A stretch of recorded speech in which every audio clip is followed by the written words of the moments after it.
y sin miedo. Es el grito de muchas mujeres que nos congregamos.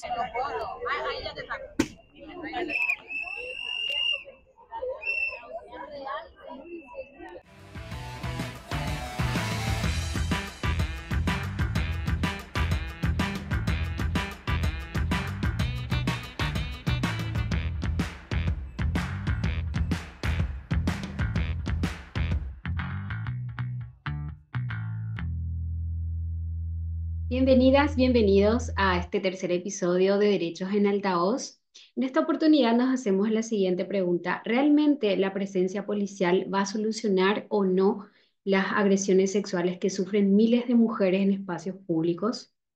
Estuve en la marcha que se realizó en el Parque Guazú Metropolitano de la ciudad de Asunción, donde se pedía más seguridad después de que una mujer haya sido víctima de agresión sexual, porque hay que llamar las cosas por su nombre sin minimizar cuando hablamos de este tipo de violencia machista.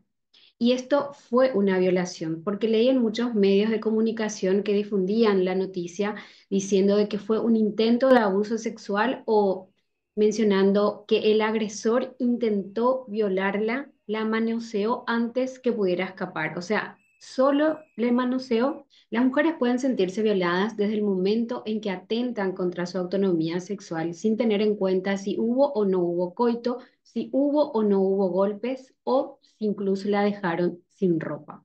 Bueno, y en este episodio lo que nos preguntamos es si en realidad lo que queremos es mayor presencia policial en cada esquina de las plazas y parques, o en realidad lo que buscamos es salir a caminar o hacer actividad física sin miedo. Porque generalmente en los procesos penales de casos de violación se juzga el comportamiento de las mujeres y ya entrando a lo que son los roles y estereotipos de género. Por ejemplo, ¿para qué ella salió tan temprano un domingo a entrenar? ¿O tenía que ir acompañada de su marido, de su papá? ¿No había ningún policía? ¿O por qué estaba vestida así con el fin de provocar? Siempre justificando de forma misógina y culpando a la víctima. Esto es lo que se llama la cultura de la violación, ese conjunto de mitos patriarcales que normalizan la violencia sexual contra las mujeres. Y para combatirla debemos denunciar esas causas profundas y arraigadas en la sociedad. Lo que tenemos que exigir es violencia cero en todos los espacios donde trabajamos y donde nos divertimos. Bueno, Lili Sayas, ¿cómo estás? Bienvenida a Derechos en Altavoz. Un gusto tenerte de vuelta en un podcast un poco más específico. Buenas tardes, Vane. Encantadísima de conversar contigo y sobre todo de estos temas que siempre tienen que levantar la voz, que son los derechos humanos de las mujeres. Ujú, así es. Y bueno, sabemos que a lo largo de la historia la violación, la violencia sexual fue utilizada como un mecanismo tanto de control como de opresión sobre el cuerpo de las mujeres. Y hoy seguimos hablando de esta realidad tanto en el mundo como en Paraguay actualmente, en este caso que ocurrió en el Parque Guazú Metropolitano, y también se dan violaciones en el ámbito familiar, en el ámbito del trabajo y en estos espacios públicos. Y lo que quería preguntarte como penalista y como especializada también en lo que es la violencia contra las mujeres, ¿qué aspectos deben tener en cuenta los investigadores y la justicia cuando hablamos de violencia sexual en espacios públicos? Porque según el relato de la víctima, según lo que leí también en los medios de prensa, la que no respondía al teléfono, como culpabilizando de que ella incluso se tomó su tiempo. O sea, ¿qué tanto normalizamos también esa reacción ante un hecho tan grave, doctora? O sea, ¿qué la justicia debe tener en cuenta para investigar casos así, porque el agresor sigue prófugo? Muy importante tu pregunta, sobre todo a la luz de lo que debería ser ya. Lastimosamente estamos frente a un hecho punible, que es, según el Código Penal, el artículo 128, es la coacción sexual y violación en su tipo base. ¿Y qué quiere decir? Que no podemos hablar, salvo que de la investigación surja el tipo penal agravado, que ya sería si se produjo el coito, pero el tipo base ya justamente me interesaría comentarte, ya nos habla de fuerza o intimidación con peligro presente para la vida o la integridad física, en este caso de esta señora. El tipo base, yo, no, porque yo estuve escuchando, ¿por qué te toco este tema, Ujú, Vane? Porque estuve escuchando que hablan de un intento de abuso, ¿verdad? No, aquí ya se produjo un hecho punible, ¿verdad? Conforme lo que te acabo de leer, de ujú, violencia sexual que está tipificado claro, en el Código Penal y que tiene una pena de hasta 10 años de 10 pena años. privativa Es un de crimen. libertad, Sin tener en ¿verdad? cuenta si hubo o no penetración, si hubo o no, si le manoseó o no, porque esos son los términos que se están utilizando ahora en los medios, ¿verdad? Desde el momento en que una mujer no está, no haya consentido, ¿verdad? Y atente contra su autonomía sexual, ya estamos hablando de un caso de violación. Y eso me parece muy importante que aclares también, doctora, como penalista, porque hay que llamar a las cosas como son: agresión sexual y violación, no intento. Absolutamente. Y también mencionarte, ¿verdad?, que estos hechos principalmente son víctimas las mujeres. Y es lo que yo no estoy viendo ni en la Ujú, comunicación de este hecho y tampoco, y espero que sí se lo tengan en cuenta al momento de la investigación de estos hechos. ¿Y por qué te menciono esto? Porque en nuestra ley 5777, en su artículo sexto, en su inciso D, habla como una de las formas de violencia conjuntamente con otras, la violencia intrafamiliar, la violencia laboral, la violencia sexual, ¿verdad? Señalando justamente como tal aquella acción que implica la vulneración del derecho de la mujer de decidir libremente acerca de su vida sexual.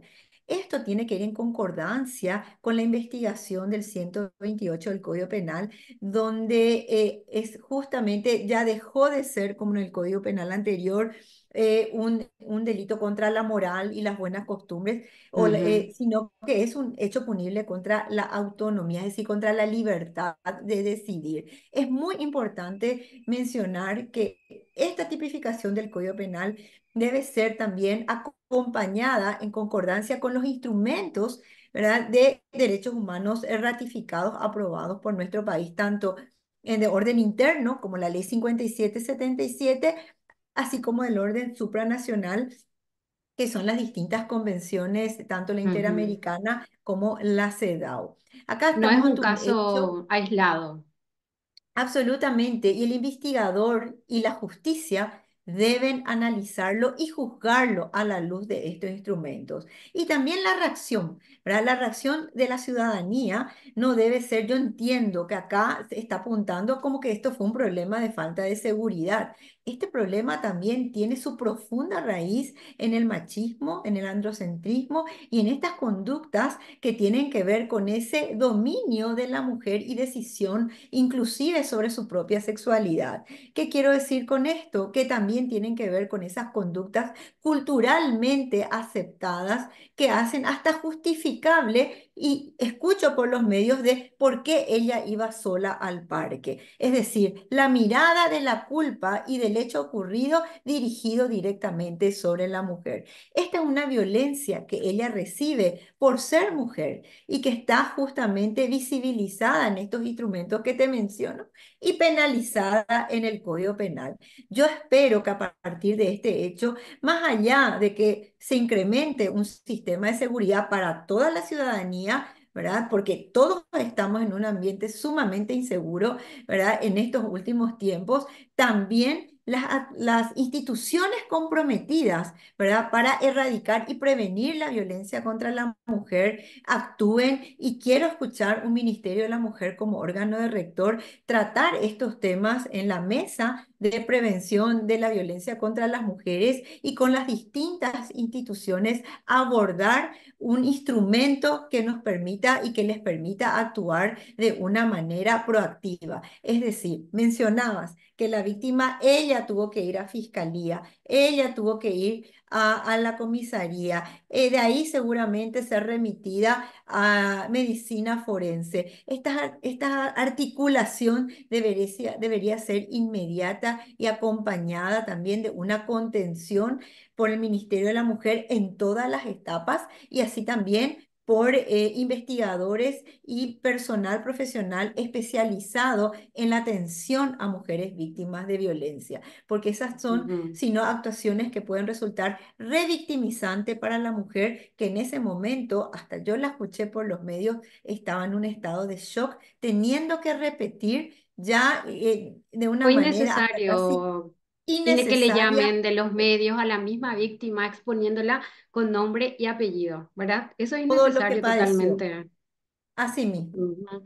Y eso que comentabas, lo que llamamos la cultura de la violación, culpar a la víctima, justificar diciendo, ¿por qué no le acompañó el marido? ¿Por qué no le acompañó alguien, un hombre? ¿Por qué no había policías? Yo estuve en esta marcha en el Parque Guazú. Es verdad que había carteles que, bueno, decían, ¿verdad? Cuando no es no, mi cuerpo es mío, yo decido lo que hacer con mi cuerpo. Pero también escuchaba que pedían mayor presencia policial, el gobierno prometiendo de que iba a instalar más control policial, más lince, incluso controlar con nombre y apellido, o sea, la identidad de la gente que entra, pero en realidad esa es la solución, porque puede ser cualquier persona, o sea, cualquier hombre que se sienta con no sé, con un instinto de superioridad que necesita reconstruir su virilidad, lo puede hacer, porque incluso leía, ¿verdad?, que la víctima decía que no era un chespi, sino que era una persona vestida aparentemente normal y que se aprovechó de ella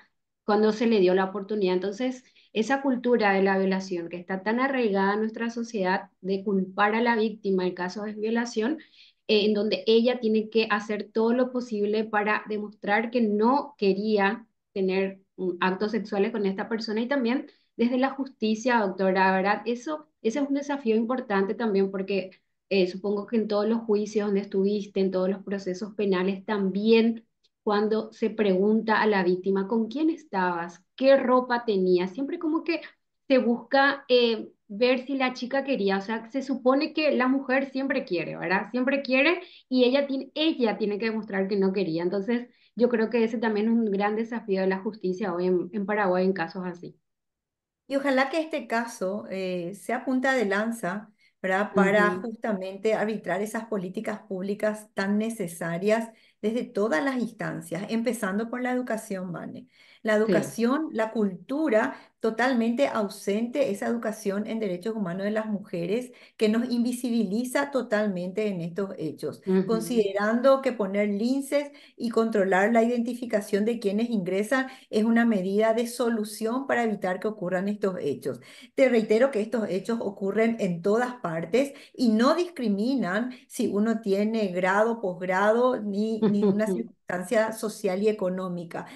Resulta que estos hechos pueden ocurrir hasta inclusive dentro del matrimonio. Por eso estas campañas del no es no y que van denunciando y que van aumentando la visibilidad de esta problemática, ¿verdad? Que es universal. Yo creo que nuestro país en este momento está muy atrasado porque pudimos medir la temperatura con la reacción ciudadana, en su mayoría apuntando a un problema de falta de seguridad, donde que realmente quedó prácticamente invisible la situación de que era un hecho exclusivamente de violencia contra la mujer y que no va a mermar con más policías que haya porque estos hechos ocurren justamente por esa cultura que te reitero, machista, que tolera la violencia contra la mujer, que la justifica, ¿verdad? Y que inclusive queda impune. Esperemos que en este hecho se pueda llegar al autor, ¿verdad? Y que esperemos también un acompañamiento a esta señora que tuvo que padecer y que creo que lo padece cada vez que tiene que ir a declarar, ¿verdad? En alguna instancia, ¿verdad? Para que se mueva el acceso a la justicia para ella como Ujú. una mujer víctima de violencia. Ujú. Lili, ya que estás en el ámbito, ¿verdad?, de lo que es la justicia, lo penal, los procesos, eh, ¿estás viendo, no sé, alguna especialización también de parte de los jueces, de los fiscales con relación a este tema? Hablamos de la educación que es relacionada a la ciudadanía en general, que tenga una conciencia de que no es un caso aislado, sino que estamos hablando de esa violencia histórica contra las mujeres, contra el cuerpo, contra la libertad de las mujeres, pero también teniendo en cuenta a los investigadores. Cuando se habla de perspectiva de género, es como que en la justicia es como que se sataniza la palabra misma, ¿verdad? Entonces, eso quería preguntarte también si ves un avance en especializaciones, en aplicar la perspectiva de género en la justicia en Paraguay o todavía hay mucho que hacer. Yo veo un avance en la legislación. Ujú, Comparando nuestro Código Penal mismo, ¿verdad? Tenemos una ley integral de protección integral a las mujeres contra toda forma de violencia.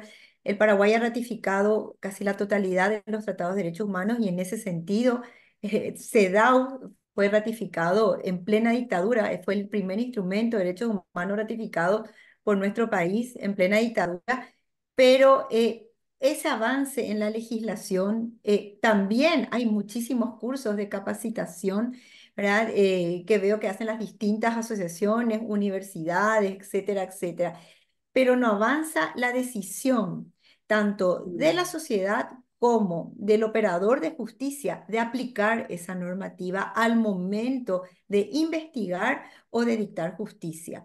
Lastimosamente subsisten esos prejuicios que hacen que, como bien lo decís, se satanice cuando vamos a hablar de violencia contra las mujeres o hablamos de las conquistas del feminismo, se sataniza al feminismo y parece que se levanta la bandera de confunde y vencerás, desviando el verdadero fin y objetivo de estas luchas feministas que son el principio de igualdad que ya está consagrado en nuestra Constitución. Yo creo que la cultura y la educación debe empezar en el hogar y lastimosamente bajo algunos grupos o agrupaciones de padres, ¿verdad? Que hablan de pro familia, me encantaría que esa pro familia entienda que hoy en día la educación sexual de nuestros hijos está ligada a la pornografía. Lastimosamente, si de la familia nos sale el visto bueno para educarnos en igualdad, a educar una sexualidad sana de la pareja, ¿verdad? Y no una sexualidad enfermiza como es esta, que se traduce en estos hechos de violencia sexual, vamos a seguir sumando víctimas de violencia sexual y vamos a seguir sumando también denuncias de violencia en el ámbito intrafamiliar por subsistir esas desigualdades entre el hombre y la mujer históricas y culturalmente aceptadas, minimizadas y toleradas en nuestra sociedad. ujú. Las Tiene que haber un estadísticas cambio, Ana. hablan. Sí, las estadísticas son claras. El 90% de los abusos sexuales cometidos a niñas y niños se da en el ámbito familiar.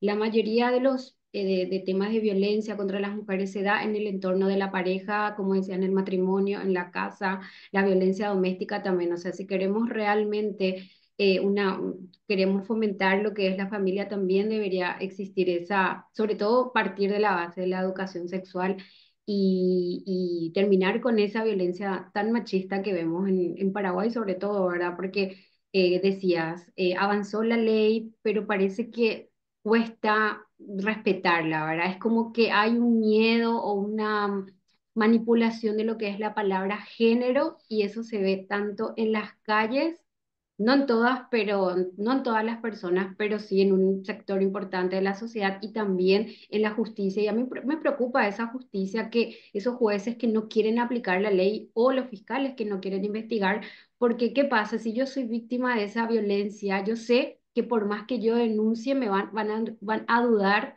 de mi declaración, van a dudar de por qué yo estaba ahí, van a dudar de todo. Entonces, yo creo que hay que fomentar eso, Lili, tanto en la justicia como en la educación en la familia, ¿verdad? Un hecho como este se podría haber tomado ya como un anticipo jurisdiccional de prueba. En Mm, una declaración en Cámara Gesell hay protocolos que hablan de esa posibilidad, ¿verdad? Y entonces no revictimizarle, se podría haber hecho inclusive con la presencia y el acompañamiento de una psicóloga del Poder Judicial, del Ministerio Público, con la presencia del juez, un defensor público, ¿verdad? Está prófugo para precautelar y no someterle a esta persona, a esta mujer que va a necesitar sin duda un acompañamiento profesional para sobrellevar esta situación traumática, porque esta es una situación traumática que le tocó traumática. padecer, ¿verdad? Además del trauma mismo que le puede ocasionar su acceso a la justicia. Entonces, hay Sí, que allanar el camino a la justicia a las mujeres víctimas de violencia de género. Acá el problema no es la palabra género, acá el problema es la sociedad que no mm, sigue, ¿verdad?, los parámetros y los avances que hay en materia de derechos humanos de las mujeres y que sí. permiten esa falta de conciencia, esa falta de educación desde la familia, desde el hogar. Cuando llegamos a la universidad, obviamente ya uno puede pensar, ¿verdad?, de que ya tiene formadas sus convicciones. Entonces, ¿por qué no empezamos en los hogares hablando con nuestros hijos hoy con la tecnología a la luz de un teclado, ¿verdad?, para poder ver toda esa información, que empiece por casa, que empiece el debate en los colegios para saber que a la mujer se le respeta, para aceptar la libertad de cada uno sobre su propia autonomía sexual. Si no, siempre seguiremos atrasados y retrasados en lo que hace a las conquistas de estos derechos y vamos a seguir llenando nuestro sistema de justicia de estas conductas realmente vergonzosas para una sociedad. Ujú. Bueno, en síntesis, la solución no es amurallar los parques ni llenar de policía, doctora. Lo mejor sería concientizar sobre esa necesidad de que las mujeres necesitamos salir libres. Hoy, si quiero divertirme en el parque, si quiero hacer actividad física, si quiero caminar tranquilamente escuchando música, lo puedo hacer sin miedo a ser violentada sexualmente o atacada por la forma en que estoy vestida, sin que haya un prejuicio de que estoy provocando. Y quiero subrayar una palabra que Mm. dijiste, el derecho de las mujeres a salir sin miedo. En este momento y después de este hecho, yo te puedo asegurar que los padres le van a decir, cuidado, mi hija, cuidado, no vayas sola al parque, cuidado. ¿Cómo podemos vivir en libertad las mujeres con miedo? Eso es lo que tenemos, miedo a que a que nos pase algo. Cuidado cómo nos vestimos, porque van a creer que estamos insinuando algo. Entonces, hoy pasó en un parque, plena luz del día, haciendo una práctica deportiva, pero con miedo. O sea, es un mensaje misógino, un mensaje machista para todas nosotras, que hoy, ¿qué le pasó a una? Digo, ay, no me puede pasar a mí, mañana mejor no salgo. Entonces no puedo salir a hacer actividad física, ni tampoco salir a divertirme porque me puede pasar lo mismo, y si me pasa es mi culpa. Ese es el mensaje que trae un hecho como este, yo creo que hay que analizarlo de esa manera. Y por ser mujer. Y me Ujú. pasa por ser mujer.